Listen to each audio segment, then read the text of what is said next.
দক্ষিণ পশ্চিমে তিনজন বিখ্যাত ফারাও সম্রাট খাফরা, খুফু এবং মানখারার পিরামিডগুলো অবস্থিত।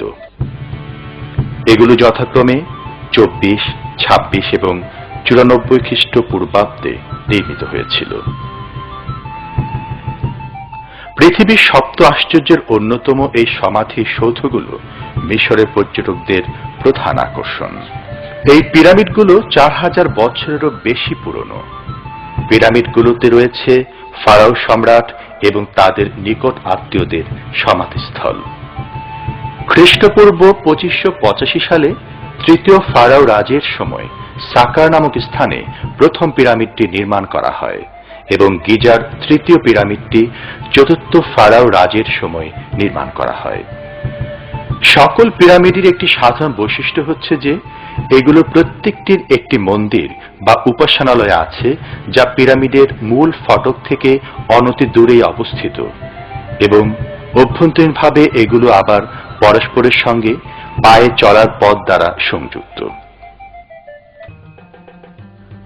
খুফু পিরামিডটি 2500 খ্রিস্টপূর্বাব্দে নির্মাণ করা হয়েছিল। সম্ভবত গিজায় এমনকি পৃথিবীতে এটাই বৃহত্তম পিরামিড। এর ভিত্তিমূলের অবস্থান 230 বর্গমিটার এবং উচ্চতা 147 মিটার। মিশরের পিরামিডগুলোর আদি রূপটি হচ্ছে স্টেপ পিরামিড।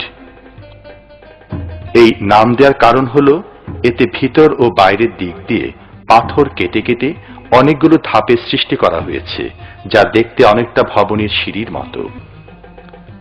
10 শতকের শুরু থেকে গিজায় পিরামিডগুলো আংশিকভাবে কায়রোর তৎকালীন বাসিন্দাদের দ্বারা ধ্বংসের মুখে পড়ে। রাজধানী কায়রোর নির্মাণ কাজের জন্য নির্মাণ সামগ্রীর উৎস হিসেবে গোটা গিজা এলাকাকে ব্যবহার করা হতো এবং এর ফলে তিনটি প্রধান পিরামিডেরই প্রকৃত সৌন্দর্য বিনষ্ট হয়। কথিত আছে যে একটি পিরামিড তৈরির জন্য 20 লক্ষ প্রস্তর খণ্ড ব্যবহার করা হয়েছে। এদের প্রত্যেকটির আনুমানিক ওজন ছিল 10 টন।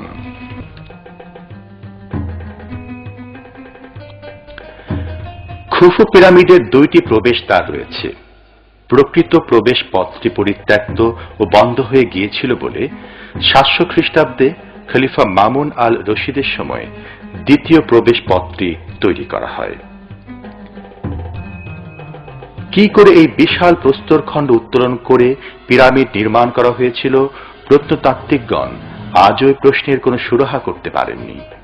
তবে বলা হয় সে সময় মিশরীয়রা প্রযুক্তিবিদ্যার শীর্ষে অবস্থান করছিল এবং ফারাও সম্রাটগণ যা চাইতেন তাই করতে সক্ষম হতেন। এই পিরামিডগুলোই মিশরের ফারাও সরকারের শাসন ক্ষমতা আর দক্ষতার প্রতীক।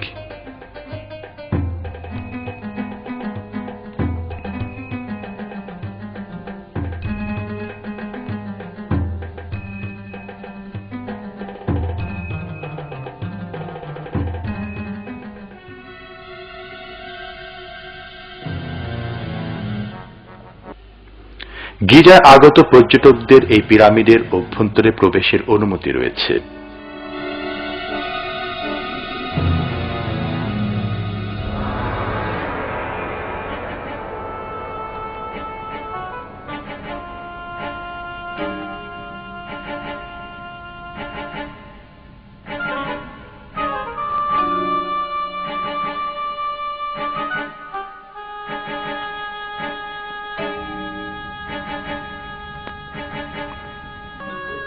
এর ভিতর দিয়ে দর্শনার্থীরা সহজেই পিরামিডের উপরের অংশে উঠতে পারেন।